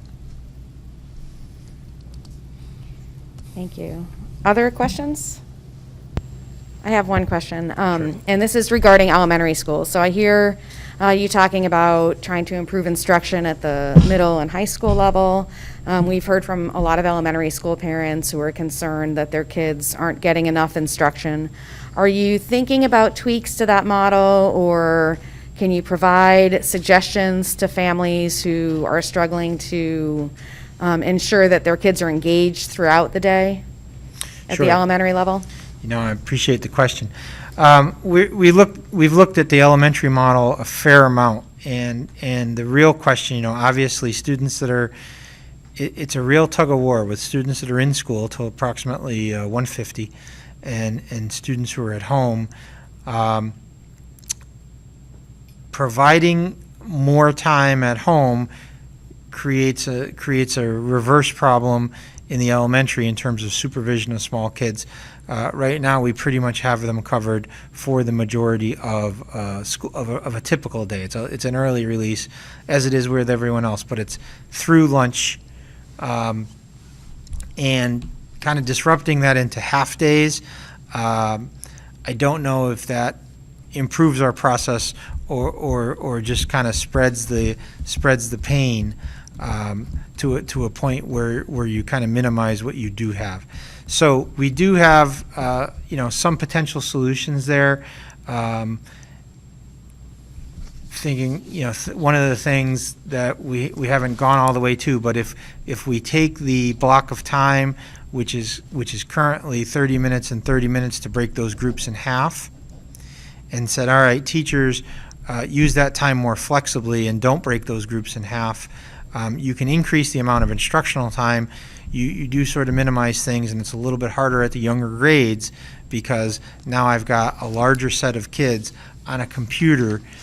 Although they are getting, they're getting a little bit more skilled with that over time. It's just very hard to watch, and I've seen some first grade classes and some second grade classes. You often do need an adult kind of standing there in the background helping the child to attend when it's not an in-person meeting. So there's ways to do it by providing more flexible time to the teachers. I don't really think there's a great, panacea solution to that as you go down into the younger grades. And then I think that we probably have some resources on our website, or maybe within the Google Classrooms, that families could utilize if they wanted to have their kids participate in something else online that's tangentially related, at least. Yeah, we to do the have classroom? resources on our website that identify, here are structures that you can put into place during the school day, when you're home during the morning hours before your afternoon session, kind of as I was describing before, establishing a routine, make certain that you have, here's your independent reading block, here's your math block. We have all of those tools that are published that we expect folks are using when they are home. So, if we're accessing that with fidelity and if we're setting a consistent structure at home, we're going to have greater success. Thank you. Other questions for Paul or Andy? All right, thank you. Thank you.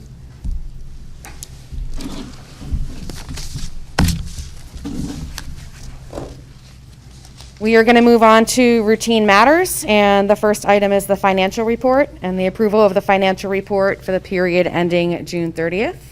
And Liz Hewitt is joining us.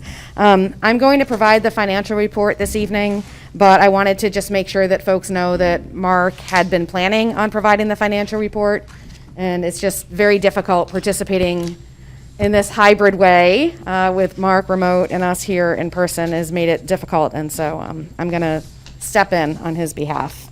But I just wanted to make sure to mention that he had been planning to do that. So I can't remember. Do we usually do a motion first and then discussion? I don't think it. Yep. So is there, thank you. It's late.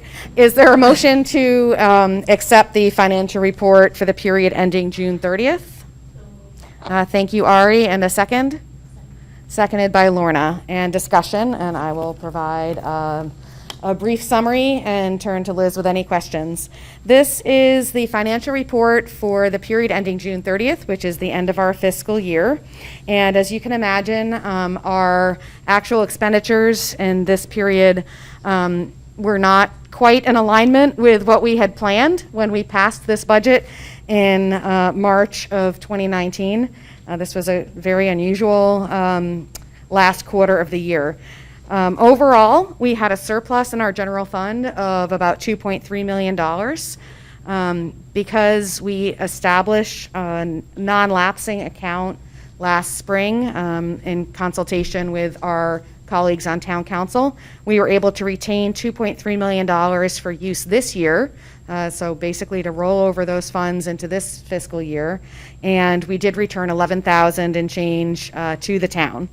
A couple of items I just want to make sure to point out in the financial report.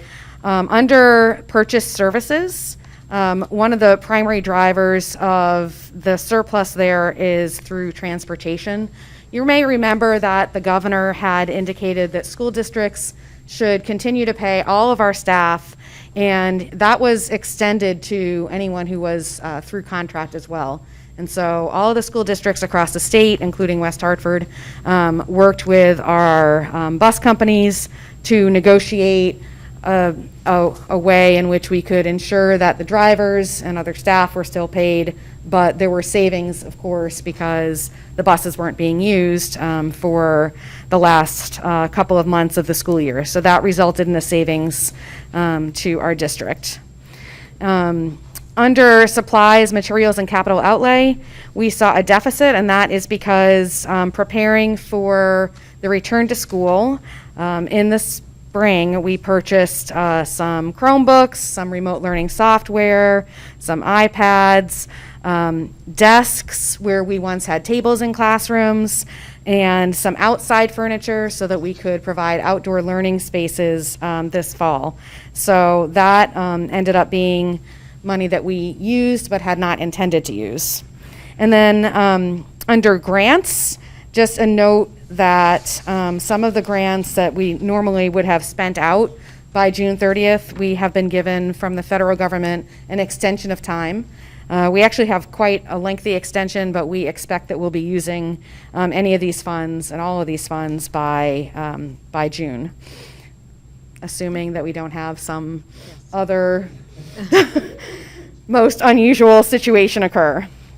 And finally, under nutrition services. So sadly, this is an area where we had really been able to strengthen our delivery and as well as our budget over the last couple of years. And of course, things sort of fell apart fiscally with nutrition services in the spring. When switching to the grab and go model, on the plus side, we have been able to secure 100% funding. So whereas normally we have 27-ish% of our students in free and reduced lunch, now any West Hartford Public School student who wants a lunch can grab a lunch and without having to pay. And we get reimbursed for all of those meals. However, because we have our students in the hybrid model, only half of our students are in school at any one time. Even though the students who are on their home weeks could pick up meals, they are not, obviously not all of them are doing that. We also don't have the sale of the a la carte items, which are really popular. Some of us remember the cider that we got to sample last year. We're still talking about that cider. It was so good. There's pretzels. Sometimes there's even ice cream that kids can buy, and we don't have any of those purchases this year. So we are operating our nutrition services at a deficit right now, but thankfully we have built up a little bit of a fund that will help carry us through, and hopefully we can turn it around. So those are the high and low lights. Are there any questions? And Liz, did I miss anything that you wanted to chime in on? No, I think you covered it all. Okay, Amanda? I just have a comment. Yes. I just wanted to thank you. This team is very well organized. I remember when you were doing the negotiation for the transportation contract, that took a long time, and obviously financially has been very significant for the district. The fact that Rick mentioned this in this personnel report, but the fact that we have only 7 staff members who have those approved absences is also very significant. And then the fact that the supplies, when we're looking at the supplies, I don't want to underestimate the fact that those are here.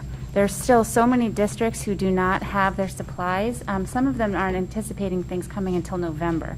So not only did you use the funds responsibly in looking at what you spent, you really thought through what you need for the year, because I can't imagine if you needed to reorder right now how long it would be to get those there. So I know that those things often get overlooked, but they're very significant, and it's allowed us to operate. So I just want to say thank you for that. We'd be remiss in not thanking you. That's because we have a board that supports that. And I'm not saying that in any, when we came to you and said we need to order all of these things, I didn't get a no. And so we ordered our outdoor tables in April, whereas other people were waiting. Our computers all came in, other than the ones that are from a state grant, but we ordered early enough that they were here. There were districts out there, some mentioned, still waiting on all of these computers. All of our HVAC, we're done with all the analysis. There are districts still waiting to begin that.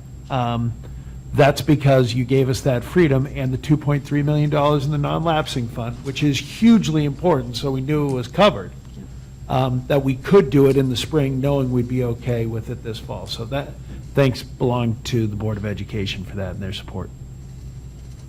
Thank you. And I just want to also mention very quickly before we finish this discussion that there are monies coming from the federal government through the CARES Act to all of the school districts across the country. And there was a little bit of back and forth on how much of that we could retain versus how much we were to share with the non-public schools in town.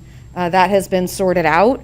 And so I think we know the number that we're getting from the federal government is something like 950,000? 902,000, actually. 902,000. And we reverted to the original intent of the legislation, so we will be receiving all of that. So that is extremely helpful because we know that we have these excess costs, and we are trying not to burden the taxpayers of West Hartford while also still making sure that we provide the materials, the supplies, the equipment, the training, and all the things that we need to provide to our students and our staff. Exactly, and we'll walk you through all of that during the first meeting in November when we do our first projection for the current school year.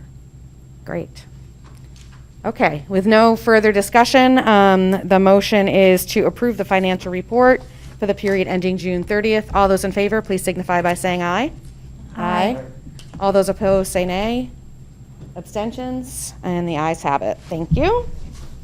Thank you, Liz.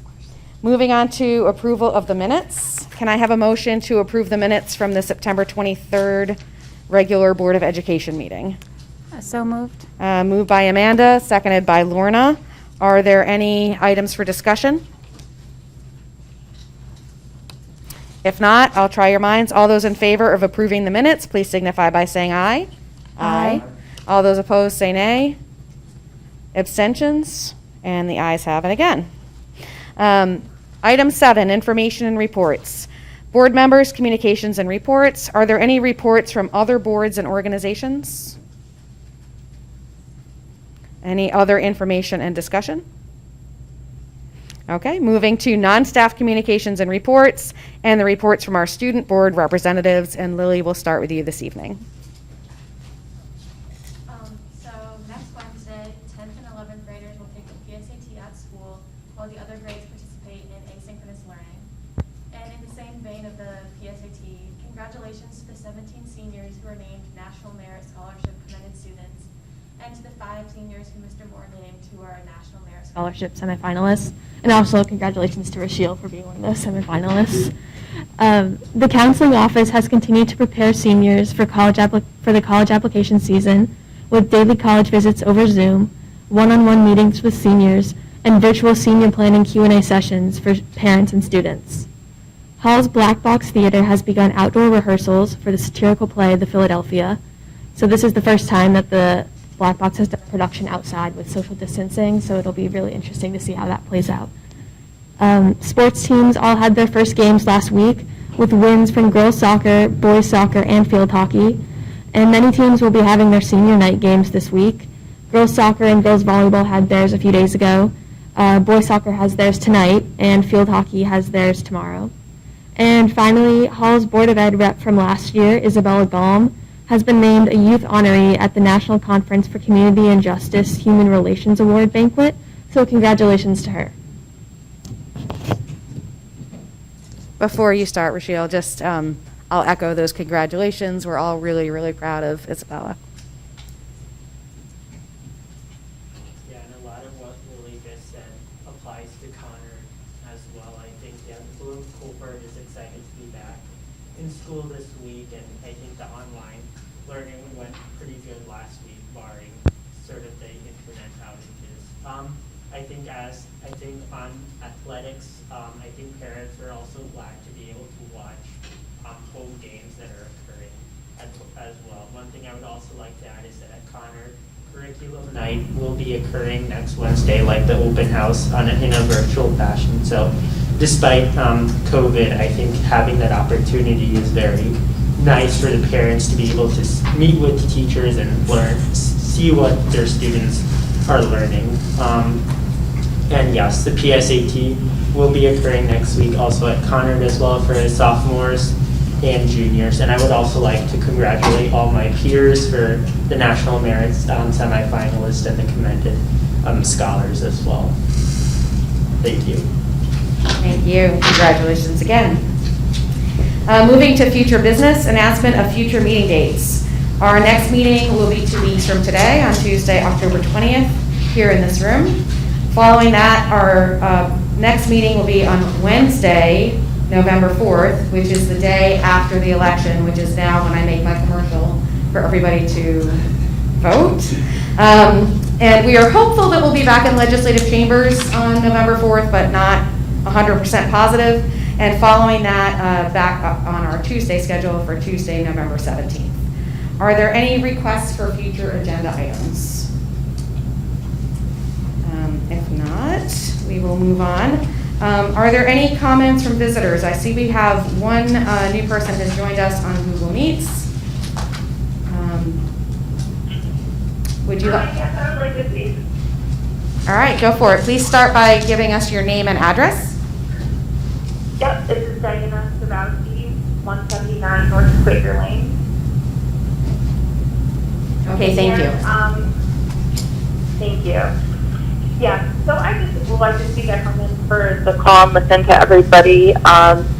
I do feel that the hybrid model, I have a first grader and a third grader, is denying our children access to education.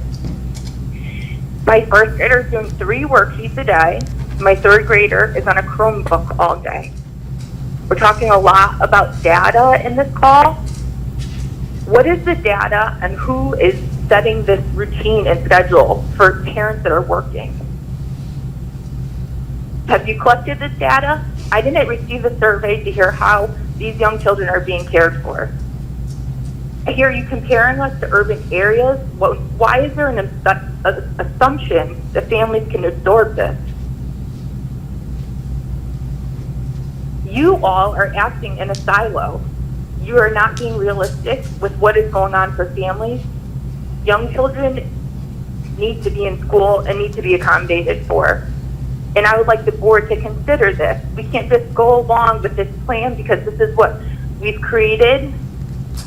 We need an alternative, and I believe the children need to be in school. The hybrid model for elementary students is on the back of families. Financially, people's careers are at stake, and children are not receiving an adequate education. Thank you. Thank you for sharing your thoughts with us.